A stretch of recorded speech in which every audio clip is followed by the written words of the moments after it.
কোন গুনাহে আল্লাহ বান্দার দিক থেকে মুখ ফিরিয়ে নেন? এই বিষয়ে প্রসিদ্ধ একটা হাদিস আছে, নবী সাল্লাল্লাহু আলাইহি ওয়াসাল্লাম বলেছেন, 3 ব্যক্তি এমন আছেন যাদের সাথে কিয়ামতের দিন আল্লাহ কথা বলবেন না, তাদেরকে আল্লাহ তাআলা পবিত্র করবেন না।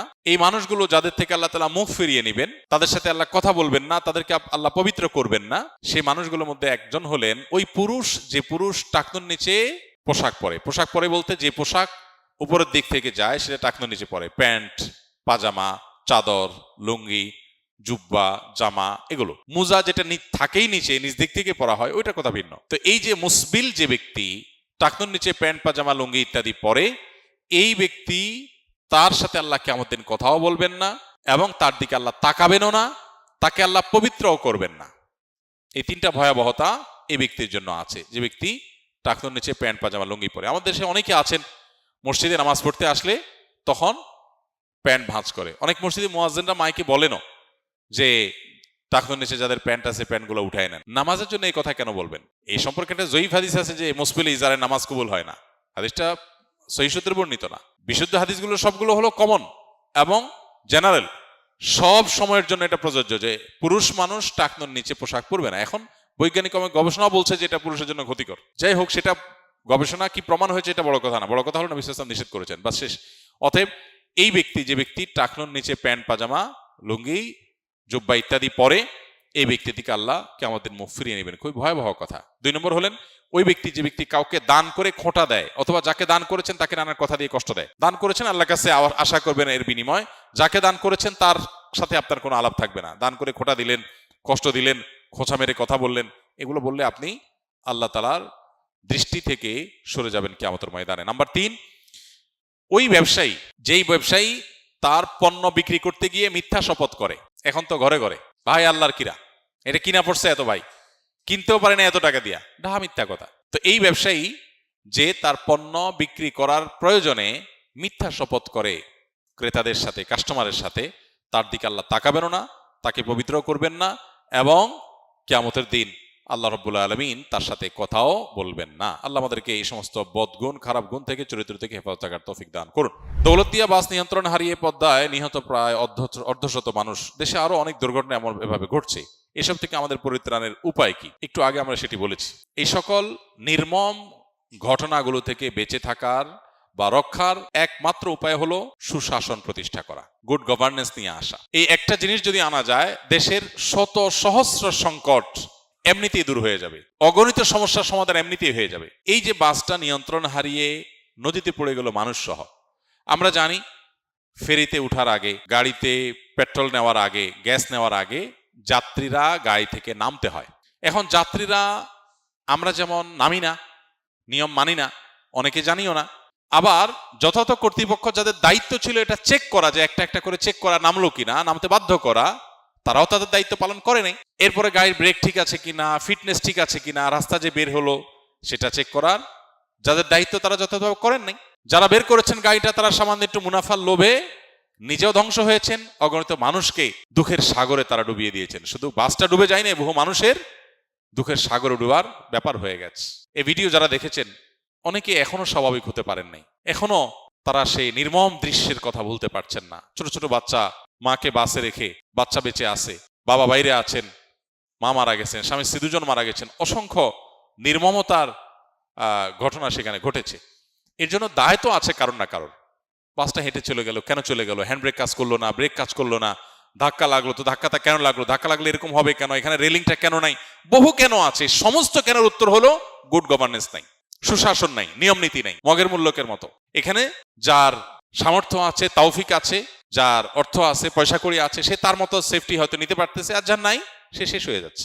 অতএব আমি তো মনে করি যে সরকারের উচিত একটি কাজ সব কিছুর উপরে প্রায়োরিটি দিয়ে করতে পারা এবং সেজন্য চেষ্টা করা, সেটা হলো গুড গভর্নেন্স, সুশাসন, আইনের শাসন। প্রত্যেকটা দুর্ঘটনার পেছনে কারো না কারো দায় আছে। কোন সভ্য সমাজে এটা হতে পারে না যে আপনার বাড়ির ছাদে কিছু পড়ে কেউ মারা যাবে আর আপনি সরি বলবেন, আফসোস করবেন, 10, 20, 30 হাজার টাকা দিয়া লাশ দাফনের জন্য টাকা দিয়ে দায় সারবেন। এটা কোনো সভ্য সমাজে গ্রহণযোগ্য হতে পারে না। এই মৃত্যুটার পেছনে কারো অবহেলা, কারো ত্রুটি দায় আছে।